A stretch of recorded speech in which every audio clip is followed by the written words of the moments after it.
Dewey's perspective was that the American educational system was not designed to make free thinkers, and it wasn't designed to make constructive contributors to society. It was designed to crank out obedient factory workers and obedient soldiers.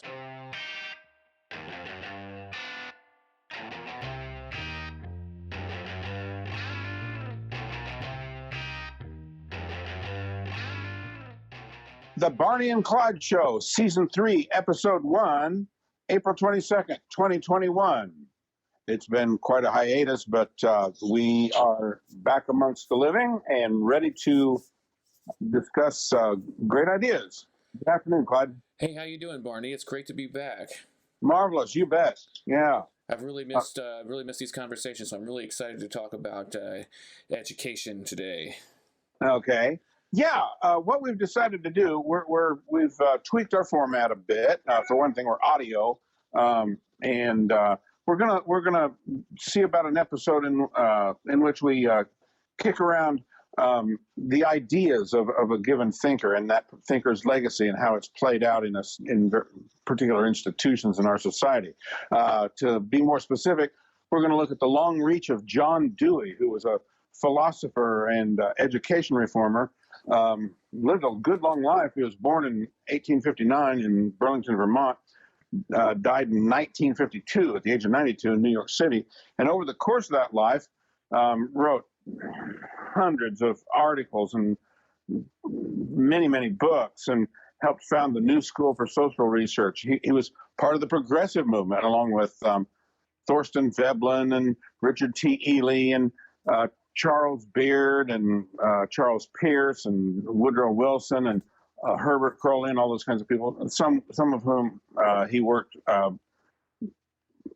personally with. And he was particularly interested in education and the forming of a mind, of a developing human being's mind. And you think I'm getting him pretty accurately there? Yeah, I think very accurately. I didn't really know. I'd heard this person's name, but I didn't know much about John Dewey before you brought him up in conversation. And then we started thinking about, taking a deep dive into his philosophy and his approach and his legacy. And so I went and got a digital copy of his book, Education and Democracy, and went through that pretty extensively. And I just got to say, you, in our conversations, you had painted him as sort of a pernicious figure, if you will. Yes. And reading this work, I found it to be utterly banal and very, very uncontroversial. There's a few. Well, that's because his ideas have become so pervasive. Well, and I think actually a lot of his ideas weren't expressed in the book because he was more of a social actor in the public sphere, and not just in his authorship. So reading his book, unless there's like you say, more pernicious things in other works of his, we're just reading this particular one. It sounds very benign, like children should take an active role in doing the things that they're learning. Learning should be hands-on. Learning should be inter-cooperative, so that your mathematics leads into your language arts, and your language arts leads into your social studies or whatever, that the learning is end to end throughout the educational experience. And I thought that there's actually a lot of really salient points in the book, and I think that his ideas for educating kids, many of them I think have a lot of merit. Okay. But I suspect that his approach of how this would be implemented in society is a top-down, forced approach from central government. Yeah, well, okay. One thing that's very important to know about John Dewey, placing him in a philosophical school, he was a pragmatist, an adherent of pragmatism, which the idea that ideas only have merit in so far as they are useful, insofar as they will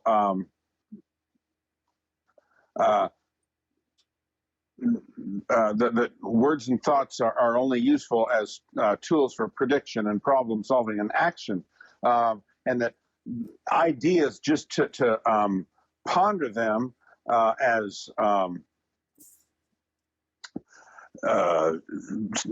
things that previous people have come up with, and look at them as describing things or mirroring reality, is not really a useful way to look at ideas. Ideas ought to move us into action, in other words. Mm-hmm. And then also, yeah, he was a big believer that education ought to be public, and which fits in with his big interest in democracy, and if all education is public, it means it's got to be paid for by everybody, and that almost certainly has to take the form of taxes, which means that, and then yes, and that there's going to be a central planning component to developing that public education. Mm-hmm.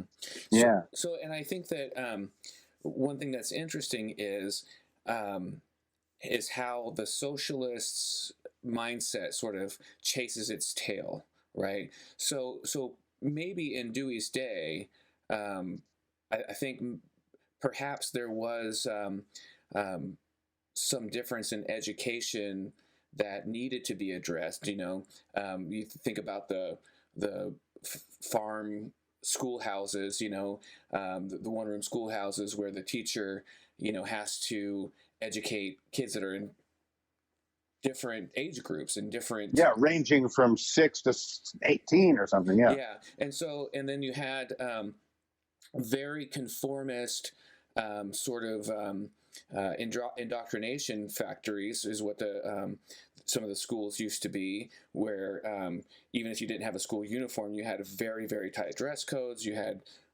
a very dare I say it, conservative type of expectations, right? Conservative learning. For behavior and that kind of thing. For behavior and dress and all that stuff, and use of language, and I think Dewey's perspective was that the American educational system was not designed to make free thinkers, and it wasn't designed to make constructive contributors to society. It was designed to crank out obedient factory workers, obedient producers, and obedient soldiers. Okay. Yeah, and I think that is part of the overall thrust that Dewey got going with his work. Yeah, and that's the chase the tail portion of it, though. I don't think that premise is flawed. I think he was actually quite right in that regard, except that his method of implementation for this greener pasture of how individualized education and focusing on the children's needs and what they're passionate about, what they're interested in, what their talents are, and developing outwardly from that is not compatible with a highly socialized system. Yeah, well, and of course, me, I'm a conservative, and I come at this with a strong belief in the importance of tradition and heritage and so forth. A tabula rasa, a blank slate in a classroom, I'll pick a grade, 11th grade or something, is not, without knowing a little about how Aristotle built on Plato and so forth and on up. And what do you have to build on if you don't have a basis, or if you don't understand the system whereby you can calculate that 27 divided by 3 equals 9 or something, Mm-hmm. you've got to have a few fundamentals in place in all the different academic fields to be able to explore and experientially, it seems to me anyway. Yeah. Well, I mean, I don't mean to say, sit down, kid, you're going to learn your Aristotle or you're going to learn your algebra today, and here it is, darn it, and you're going to put this in your head, but there has to be a way to impart to a kid that you do need these fundamentals, Well, I think that's it's got to be intertwined. Like Dewey even said, like the systems of education have to work together with the other systems. Like, so the math's got to go with the English with the social studies, and on and on. But like, doesn't the lecture portion have to go with the hands-on portion? Like, aren't both of those things, even if you're going from Dewey's perspective, wouldn't both of those things be necessary, because learners are different, and some people thrive off of lecture, and some people thrive off of hands-on, and some people are auditory, and some people are visual, and some people are tactile, like it seems like he defeats his own points throughout this particular book. Okay. I'll give you a real concrete example. I'm adjunct faculty at our local community college. I for what it's worth, I teach courses like jazz history and rock and roll history and things like that. But it doesn't really, that's of secondary importance. The main thing, in recent years, they've encouraged us to construct our courses to where, we take opportunities to break the students out into discussion groups and share how what they're learning applies to their own experience and this kind of thing, which it seems to me derives very much from Dewey and his whole lineage of adherence. And I'm thinking, wait a minute, I haven't put any content in their heads yet. What are they going to discuss in their little groups? Right. Yeah. And that's what I'm saying. Like, I love engaging lectures. I mean, I can't get enough of them. And I think that the world is like that. I mean, look at the whole TED Talk phenomenon, like right. People love that stuff. And I absolutely think that, if you have a chance to get your hands on the project, you should do that. But there has to be a portion of your education that is simply sit down, shut up, listen, and absorb and get, like you said, get the fundamentals. But I think what, so there's some hidden things in this book, and I want to call attention to a specific passage here. It says, an undesirable society, in other words, is one which internally and externally sets up barriers to free intercourse and communication of experience. A society which makes provision for participation in its good of all of its members on equal terms, and which secures flexible readjustment of institutions through interaction of different forms of associated life, is insofar democratic. A society must have a type of education which gives individuals a personal interest in social relationships and control, and the habits of mind which secure social changes without introducing disorder. So, I mean, that sounds really, I don't know, it sounds pretty benign, but... Well, think about it. Think about what all came out of Dewey's what the impact Dewey has had on education. High school guidance counselors and all the different aspects of life that education has been asked to take on, everything from athletics to this whole new trend of service learning, where you go out in the community and do stuff. It seems to me that there's somebody, and which gets us back to our discussion about central planning, for who gets to define this common good that we are developing young minds to participate in? Well, that's what I think is ironic. And again, we're back to the socialists chasing their tails. It's funny that the expectation was that you had to socialize education in order to make these changes that would benefit the students. And if you look at the modern day, the schools that are implementing these kinds of things, that are doing service learning, that are doing hands-on approaches, that are doing long-term projects that intersect between subjects, these are private schools, charter schools, and the types of schools that the socialized education advocates tend to abhor. Yeah, that's kind of an ironic development.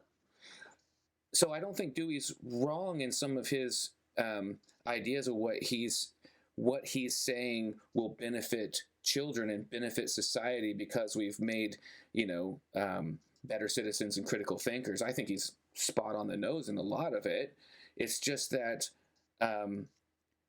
forcing these things onto people and into schools from a top-down approach, I think I think you can demonstrate how unworkable that is, how incompatible those ideas are. Individualized curriculums, you know what I mean? Small groups. This stuff is plagued public schools forever. Yeah. I'm in the course of poking around this morning, just generally speaking, not even necessarily to prep for this, but I ran across something. You may know who Cornel West is. He is a professor of the practice of public philosophy at Harvard. He's a black guy, and he, I think over the years, he's kind of shifted a bit. He was pretty darn steeped in identity politics to the point of being militant about it at one point. And, but he has, for instance, he's developed a big friendship with Robert P. George, also on the Harvard faculty, who is a conservative, and they're great friends. They also both share a Christian faith and so forth. But and it's been interesting. But Cornel West is very concerned about something that's happening.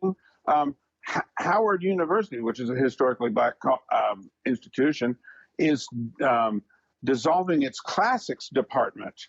And he wrote a piece for the Washington Post today in which, and it ties in with exactly what we're talking about. He says, the Western canon is more than anything a conversation among great thinkers over generations that grows richer the more we add our own voices and the excellence of voices from Africa, Asia, and Latin America to it. We should never cancel voices in this conversation, whether that voice is Homer or students at Howard University. The Western canon is an extended dialogue among the creme de la creme of our civilization about the most fundamental questions. It is about asking, what kind of creatures are we? No matter what context we find ourselves in, it is about living more intensely, more critically, more compassionately. It is about learning to attend to the things that matter and turning our attention away from what is superficial. I think maybe the key line there, it's about asking what kind of creatures are we? Well, without a grounding in what other people have, how other people have explored that question in the past, you got no basis for coming up with an answer on your own of any substance. Right. Yeah. Yeah. So, you would think that in order for students to compete in the world and to have a robust education, that they would have, access to the literature of, the entire world. Yeah. I think it's interesting that Dewey, from what I've read, and I don't have the entire collected works of John Dewey and stored in my head or anything like that by any means. And I think he was concerned about what you were talking about a while ago, that we were that education was becoming a place to train people for particular roles in an industrialized, mechanized society. But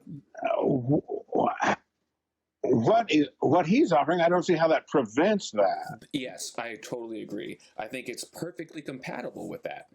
Yeah. Which again, I can't go back to it enough. It just seems like chasing the tail. Yeah.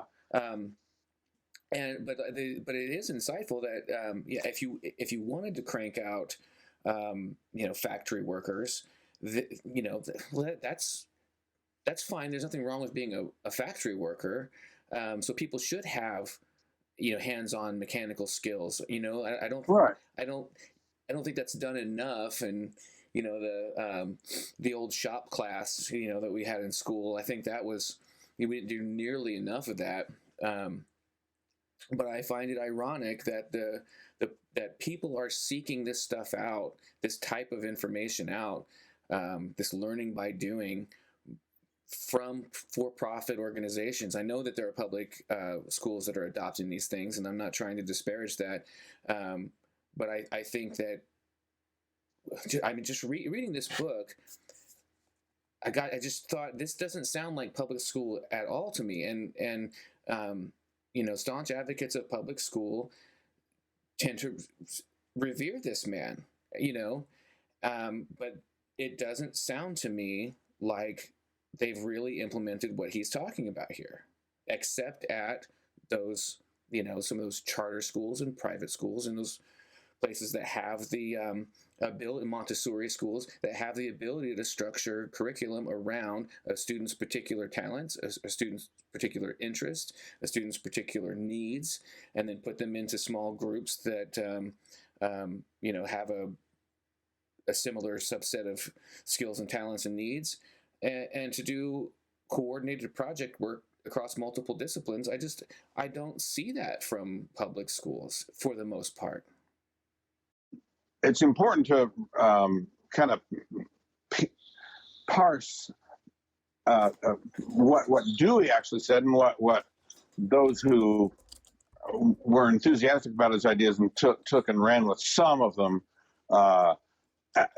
actually, wound up shaping our educational system with.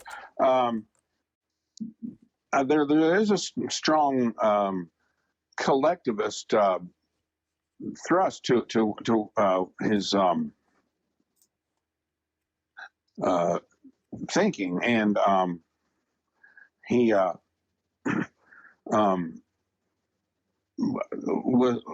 it's kind of interesting. On one level, he feels that we need to help develop minds for a certain purpose, but he never quite spells that out. You see what I'm saying? Yeah. So I think that Dewey was quite an advocate of democracy, but I think in a different type of way than we think of it. Like, we think about democracy, we think about the American Republic, and we get to vote for our representatives and all that kind of stuff. But I think Dewey was more of a true democratist. Like, he believed that everyone should have an equal vote, and that in order for society to be truly democratic, that all institutions therein had to be democratic. So industry would have to be democratic. So the workers would have to have a vote. Yeah, he was for a time he was the president of the League for Industrial Democracy, which that was in the 30s. The League for Industrial Democracy later spawned the Students for a Democratic Society, the big student radical group of the 60s. And I think he, as I said at the beginning, I put him in the context of the overall original progressive movement with Richard T. Ely and Charles Beard and Charles Pierce and Herbert Crowley and all those guys.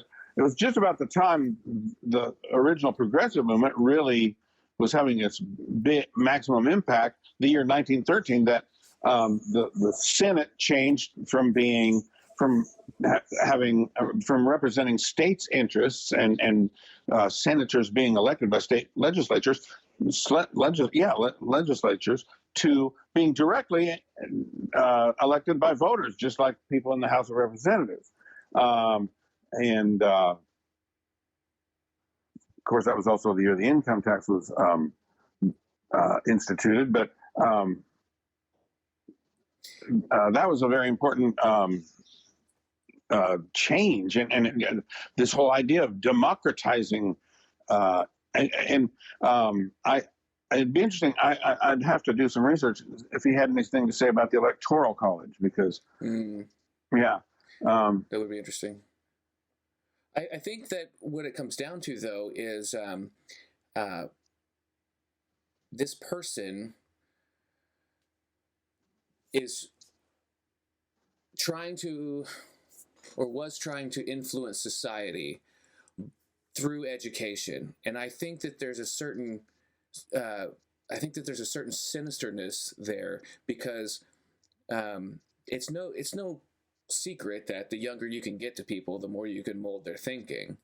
And I don't think that he was, he had a pretty big mustache, but I don't think he was, twisting it into curls and hashing out evil plans necessarily. I think he believed this stuff, and the socialist experiment really hadn't seen we hadn't seen the atrocities of Maoist China or Stalinist Russia by this time. Certainly within his lifetime we did, but when he was putting out a lot of these ideas, that was still in the future. Yeah, right. A lot of the people on this side of the pond felt like the prospect of communism and that the Russians were paving the way into a new great era.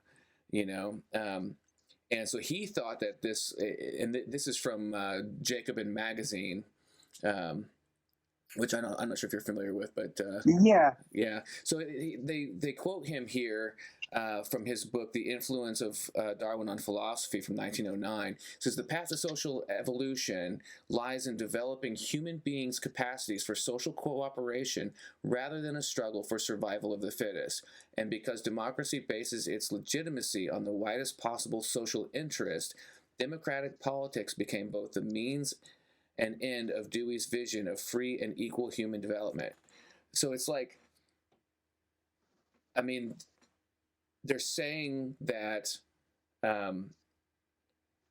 developing the social cooperation, and that's fine. We should definitely be getting to kids and helping them develop social cooperation. And then they put it on this false premise of rather than struggle for the survival of the fittest. That completely undermines everything that's beautiful about our system, which has many flaws, but our system of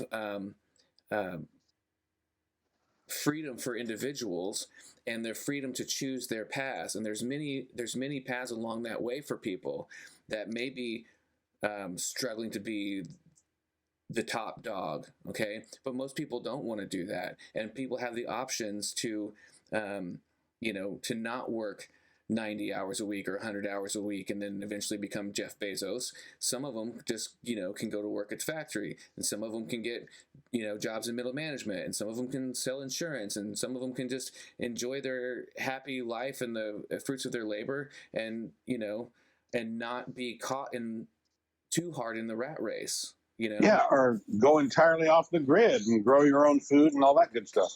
Yeah, as long as you pay your property taxes, otherwise they'll come and take you away. Well, that's true. But I keep coming back to this, and you called it chasing his own tail. He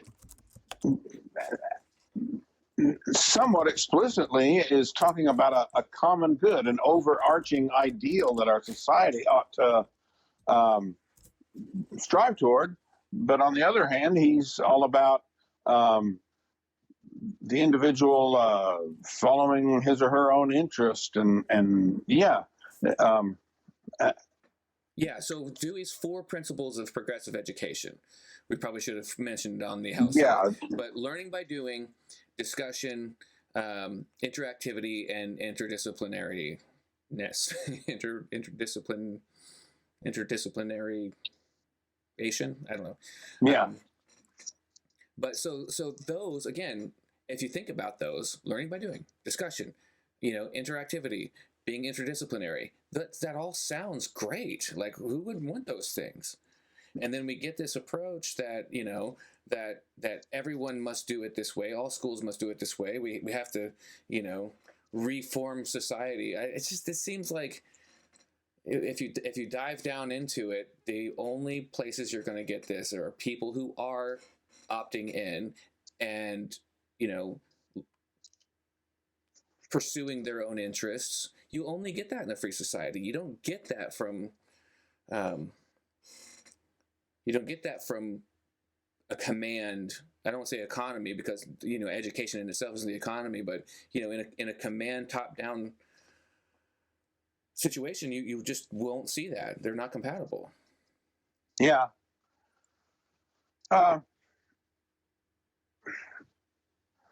Well, to what extent you got kids in school? Do you feel like you see the impact of Dewey's legacy in the way your kids are being educated?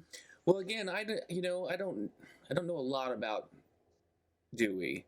Until we started prepping for this, I didn't really know very much at all. And again, just reading through his views on education itself, the things seem kind of obvious, but they don't seem heavily implemented in public education to me.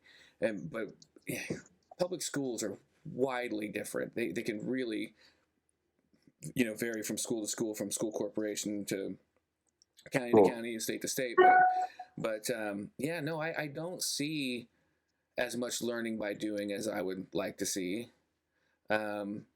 There's some discussion. I think things are getting more interactive with technology, but I don't think when I went to public school, it certainly wasn't that interactive. It was a lot of sit down, be quiet, listen to the lesson, do your worksheets. Yeah. And interdisciplinary, I don't really think that, again, outside of like the charter schools, interdisciplinary education, I don't really see that being the case. I don't think the curriculums are laid out in a way where they feed each other and work around a coherent some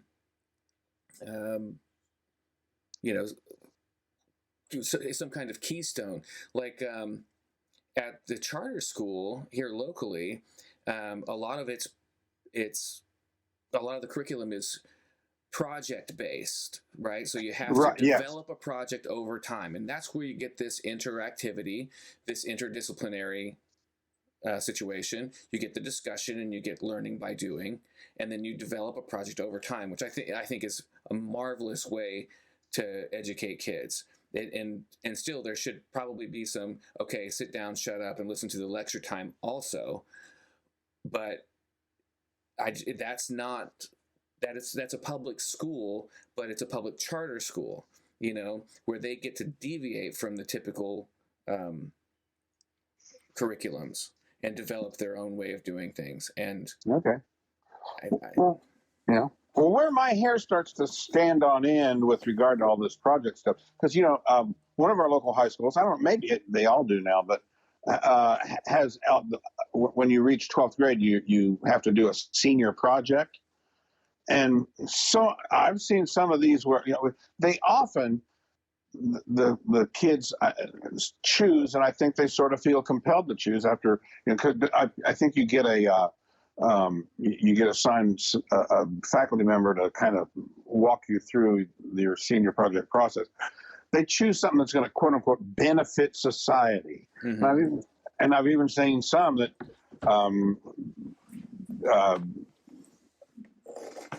organized things that went celebrated or promoted particular causes, and which gets back to what was Dewey after in terms of a common good.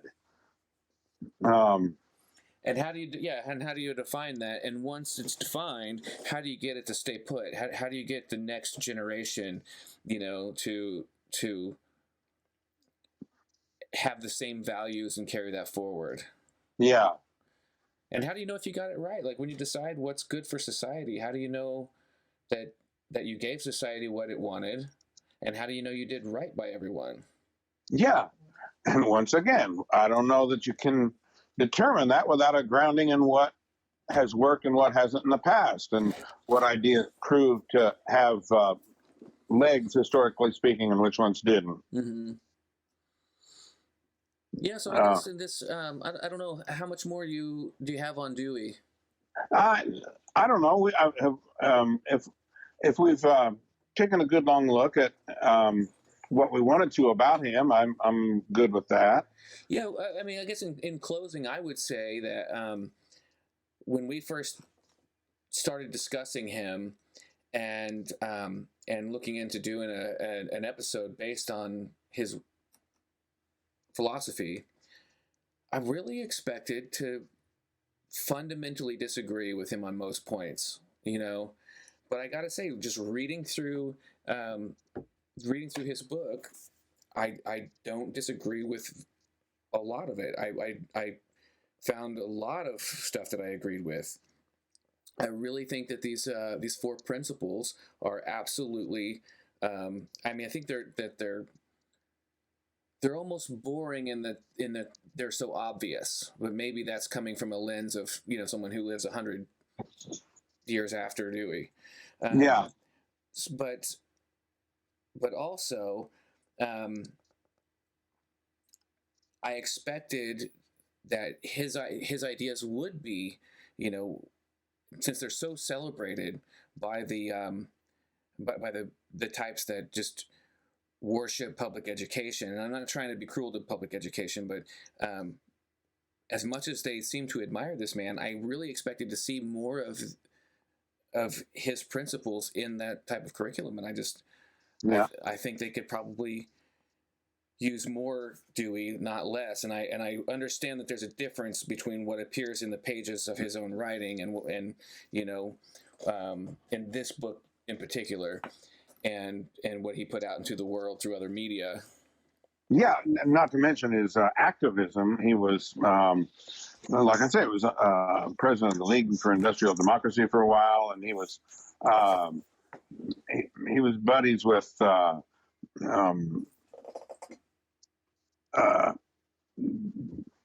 kinds of people.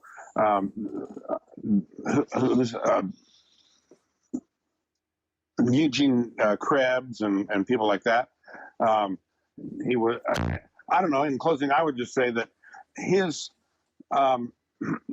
seeming lack of interest in the bedrock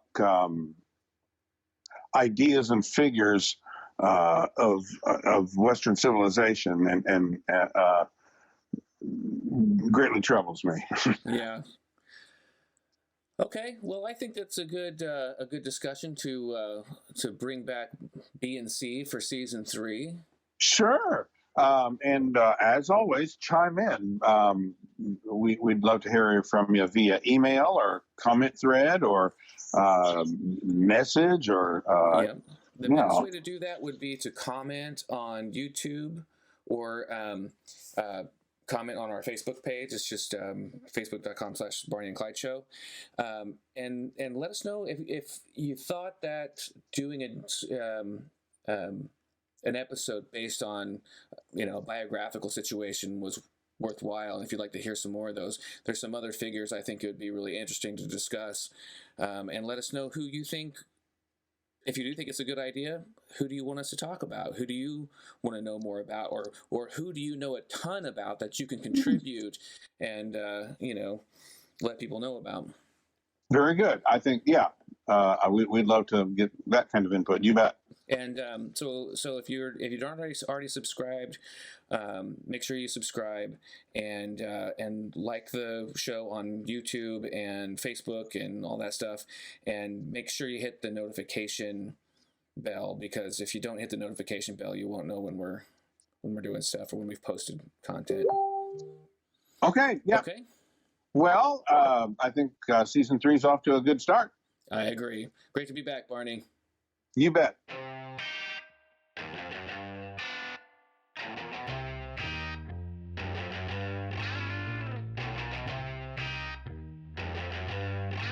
Well, that's an interesting development.